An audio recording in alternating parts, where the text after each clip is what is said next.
Hey guys, I have an interesting review to give you guys today about two books that I have read.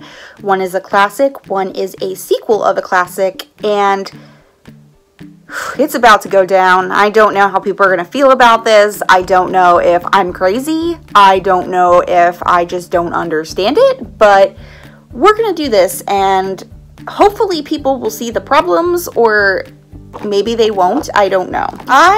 If you have not been keeping track on my Instagram, I have been doing a lot of reading since the quarantine has been going on, and it's a good thing. I feel like I'm happy that I'm reading more because I've always been a big reader, and just lately I haven't been reading a lot, and it's sad, but you know, I try to fit it in wherever I can. Sometimes if I can only just read a chapter or two, it's great, but I wish sometimes I could read more than that. The time that we have now where everything's a little bit slowed down and everyone's kind of staying at home, it's great for me to just read and just pass time.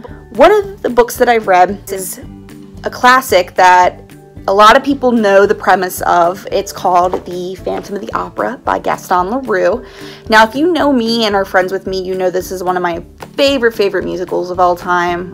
It's beautiful, music is amazing, the characters are so good, like even the Phantom, you're compelled to love him because of everything he's been through, and just him trying to find love, which we're all trying to find love in our own ways, no matter if we're straight, gay, bi, whatever. We're trying to find someone to love us, and that's all the Phantom really wants, is someone to love him for who he is. Sometimes the way he solves it is not the best situation and not the best thing that you should be doing to make someone love you, or not even trying to make someone love you, just someone loving you for who you are. But if you're not familiar with the story of this, The Phantom of the Opera is a story that takes place around the late 18th century or 17th century. Of course, this opera house that is in Paris, and it concerns a young singer named Christine who is visited by this angel of music that her father said would be with her when he passed away. And you see her kind of falling for this angel of music and wondering who they are, and on the other hand, she is in love with a young man named Raoul, and he is the brother of the I don't know how you say it, Comte de Chagny or Chagny? I don't know. Maybe you know what I'm talking about. I'm not good at my French. And him and Christine kind of fall in love with each other, but she's tormented by this angel of music, who you find out is also the opera ghost that is haunting this opera that new owners have taken over, and the Phantom is just trying to make sure everything is running smoothly like it used to with the old owners, where he's getting paid and he's getting his box reserved for him. But these new owners, they don't want to do that. They just think this is all made up. This money's going nowhere because no one has ever seen this ghost. So it's a lot of that going on, and you find out that this opera ghost is in love with Christine, and it's just a beautiful, like, it sounds like a great story and a beautiful story. So amazing on the musical. This I had a hard time getting into. I don't know why. I like the writing. Gaston Leroux was a great writer. Like, I feel like his writing he has a great way of writing from a different perspective. He wrote this as, I think, a companion to his detective series that he was working on, and it was just this one detective that he had, because he used the character with the same name and everything.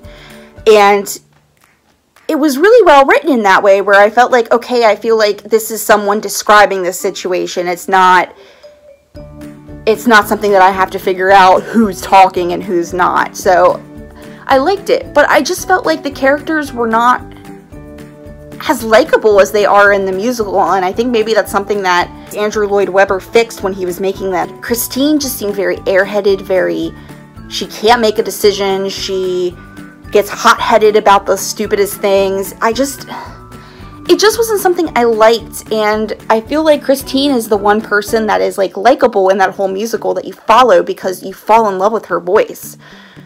Listening to Think of Me, which is, like, the first song that she ever sings in the musical, it's like you're spellbound, and you're like, oh my gosh, like, I can see why this opera ghost has fallen in love with her and wants to be with her. And I don't know, just for me, that's what I get from the musical. But with here, she can't make up her mind. She just seems, she's more wondering what's going to happen to her. And it's just, I didn't like it. Raoul just was unlikable, just very full of himself. Apparently no guy can ever love her as much as he can, and I just felt like he had some issues that he needed to get through. And then what's really sad is the person that the book is about, this Phantom of the Opera, or this opera ghost, he's crazy. Like, he's not crazy like he is in the musical, where you fall in love with him and you realize all he wants is someone to love him for who he is.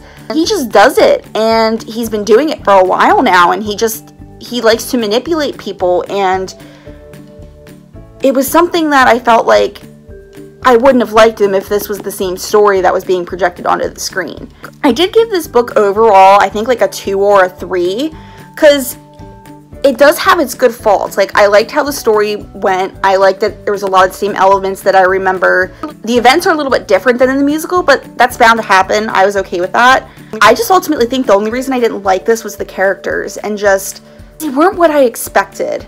Even the side plot with the new owners trying to figure out who this opera ghost is, who's sending them notes and telling them they need to be following the memo book that's been there forever, them trying to investigate who this is, they just didn't seem likable either. I just felt like it was thrown in there and it wasn't really thought of. I don't know, I'm very weird. After I finished this, I did read another book, and it is touted to be the sequel to The Phantom of the Opera. It is called Lazare by K.E. Torwood.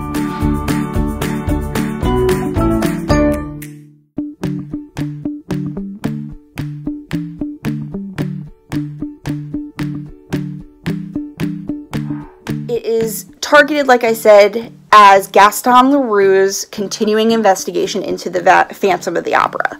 So I was really excited about that. I read the premise. I picked it up as an ARC. It already came out in January, which I didn't realize, but I was like, okay, I still want to tout this book. Hopefully I'm going to like it. I was really scared because I didn't really like the first book as much as I thought I was going to. Let me tell you, the first book should have just been the first book, and someone should not have tried to pick up and write the sequel. So the sequel picks up 10 years after the Paris Opera House incidents, and you find out that Eric is still pretty much alive.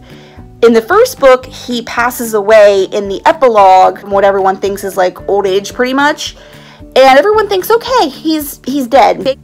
He's not. He faked his own death. I liked how it was written, how he faked his death. I was like, okay, this makes sense. He's trying to run away. He's trying to start a new life because he felt bad for what he did. And you feel like he totally learned his lesson. He knows that Christine is not going to be someone that he's going to be with, but you know what? She's in love with someone else, and he totally let her go to him. And 10 years later, he just did not learn. This book follows 2 different side plots. The first side plot starts with a young man named Akil Fev. Akil is the saving grace of this story. He is a mute artist who is living in France, per se, and he has not talked since his mother's death. It was something that really affected him, and he just decided he's not going to talk, so he communicates in sign language and tries to do little movements to talk and conversate with people. He's just living his life. His dad is the commandant, which is someone in the military. It starts out, Akil is there watching this ceremony where they are stripping someone in the military of their honors, and he was accused of treason pretty much. And see Akil kind of going from there to going down towards this train station, which is where he keeps his art supplies in his secret stash, which you kind of figure out there's a reason why there's panels and everything in this train station. The train station, I think, is Gare Saint-Lazare, which is where the title comes from, Lazare. And a lot of it takes place in the train station, which I really like. That was awesome. To have that side plot going on where Akil's, you know, everything's fine, and then he bumps into this mysterious man on a train going to Paris. He becomes fascinated with this person. He wants to know who he is. Why was he staring at him so intently? And he just gets so absorbed in it all. Akil ends up finally meeting the Phantom one night after a unfortunate incident with his father. Hey guys, just editing the video right now. I also wanted to pop in and say there is a trigger warning, I would say, probably with abuse, so if that's not something you're comfortable with, just be careful with that. I just thought of it now while I was editing, so I figured I wanted to pop back in, but hopefully you guys are enjoying the video. And they start to bond and become closer. And also there's another side plot going on where we have 3 of the people that run this train station find out that about 1.5 million francs have been not accounted for in their record books from their old record keeper. They're launching their own investigation into what is going on with this money that presumably has not been booked or has been lost. As well as you meet a lady who is pretty much someone who gets paid to pick up newspapers out of a train, which I would take that job pretty much if it paid me good, because they also noticed that she has been being paid a lot for someone that works in the train station just picking up newspapers. Where do I begin? I just didn't like this book. It's really sad considering I wanted to read the original story because I got this sequel and wanted to read it. It was not what I wanted. There's a lot of problems in it for me personally, and like I said, I don't know if I'm crazy. I just did not like the subplot that was going on. The plot B, I guess you could say. It didn't really end with anything eventually. It literally was like after events happened in the book, everything was let go. No one still knows what happens. It just stopped. And I just felt like that was really lazy. I just felt like we didn't need the subplot. I felt like this book could have just survived on Akil's story. Really just Akil's story. I would have enjoyed reading that. And maybe switch it from the Phantom's perspective, just hearing his thoughts and his inner monologue. I also didn't really care for the writing. I felt like the author had good intent trying to write like Gaston Leroux, but then it would delve into what I would think is not something that Gaston Leroux would write from reading the first book. It just felt like it was very sloppily put together, in my opinion. I didn't like it. I really didn't. There was also instances where there was words and sentences that were completely bold that I didn't think needed to be bold. If you wanted to emphasize them in a way, like, you don't have to just capitalize it, maybe like slant it a little bit, or it needs to make sense with what you're reading. And it didn't make any sense to me why all these random words were just pretty much capitalized, no explanation whatsoever. The other issue I had, and I might be crazy, like I said, was the romance plot. Akil, pretty much you find out, is gay, and he does not have the same feelings towards women as he should be in this society.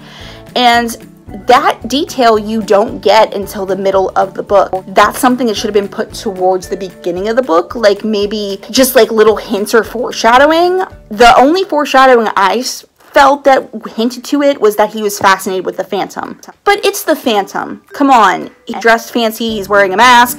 Anyone's going to be fascinated. I feel like there should have been more clues to that. It just kind of jumped out and it was like briefly mentioned, and then the rest of it was like, you're like, okay, he likes guys. I was okay with it. I was like, okay, whatever. They're going this way. Let's see how it goes. They also made the romance so fast-paced that it may seem like Akil literally had all this courage finally to do something. When you meet Akil, he's very timid. He's very quiet. He doesn't want to be bothered. He hasn't spoken since he was 8. And that's something that people find weird. It's marked out of society. I feel like as someone, personally for me, who struggled with trying to fit in with people, you don't instantly get that confidence overnight. Like, it's something you work on. And I felt like him trying to have this romance with the Phantom just rushed in. It was very cringy for me and when I was reading this dialogue, because I felt like it's not realistic. No one's gonna say these things this way. It felt like I was reading a fan fiction, which is really bad, considering that I dabble in my fan fiction sometimes, but I try to make it seem like it's realistic because of all the books that I read. The other thing that just threw me off guard was this romance scene happens right after the Phantom sees Christine. Let me back up. Akil is falling in love with the Phantom. The Phantom just kind of sees him as a pupil, someone that he sees himself in and wants to take care of. And they become friends. Akil decides that he wants to surprise the Phantom with a vacation with them two, just running away getting out of the city, because a lot of stuff is going down right now at the train station. The Phantom thinks that he's just going on this vacation, whatever. Little does he know, Akil has found out where Christine lives, and he is going to reunite them. The Phantom finds out, he's really pissed about it. Like, he pretty much just chokes Akil because he's really angry. He hasn't wanted to talk to this girl in years, pretty much. And they go and meet up at a church. Christine and Raoul and Akil and the opera ghost are there. And it just was really awkward. It was literally Christine just saying, "Oh, Akil here said that you wanted to talk to me and thought it would be best for you." So the Phantom starts talking to her, and he's kind of just talking about how sorry he is that everything happens. And she's kind of like, "Thank you for that. Don't talk to me ever again. I don't want to see you." I didn't like that. I just felt like it was just really stuck up in that way, and that, yes, this is a hard part of your past, but no one does. I feel like just being like, "I don't want to see you again," just in my opinion seemed really rough. I could word it where else like they're in a good spot where they know they've closed the chapter. That didn't feel like it. And then it was literally, they're walking after this meetup. Akil and the opera ghost are walking to their cabin, and Akil all of a sudden just decides, "I'm gonna kiss him." Kisses him, and it's literally him turning it up to a 10. And I was like, it just felt weird. The timing felt weird. I feel like it should have been like the Phantom realizing that he's in love with Akil too, not Akil pushing himself onto him. Which is really sad, because Akil's like my favorite character. Really, like, the only character, and like I said, the saving grace of this book. It just seemed weird, and just really, like, I feel like the dialogue should have been better. I feel like the timing should have been better. And then the best part about this, the book literally ends with Akil being rescued by the Phantom, because he ends up going to prison because they think that Akil is the spy. The Phantom destroys the train station, and pretty much they run away and live their life. And then there's literally a little blurb about, oh, this is what happened after it crashed, and this is what happened to our character. Like, even me talking about this, I feel like I'm confusing people, and I'm sorry, but literally this book confused me, and is literally just, it could have been better. I feel like I should be a little bit more sugarcoating, because this is the author's first book, but I really did not enjoy it. Which is really sad, because it takes a lot for me to not like a book. And I've read a lot of books where there's ones that I haven't liked, where I'm like, this is pointless. Why is this written? This is a storyline that I never thought would be on that list. I thought it would be like in my top, but it's not. And it's really sad. And I don't know how I feel about that. I'm hoping maybe my mind will change, but I don't know. I don't know if it ever will. I wish I liked it, and I don't. And it's really sad. So that's my review for both The Phantom of the Opera and for Lazare. Phantom of the Opera, you can find the book in any kind of bookstore or on iBooks. It's one of the classics. And then Lazare, you can order through any bookstore right now, and you can go through iBooks to access it. So read it for yourself if you want to. Let me know what you think. Anyone that has read it, tell me what you think. Am I on the right track? Did you have the same feelings as me? All in all, I just want to know if I'm the only one that's crazy about not liking both of these books. Thank you guys. I hope you all have a good day.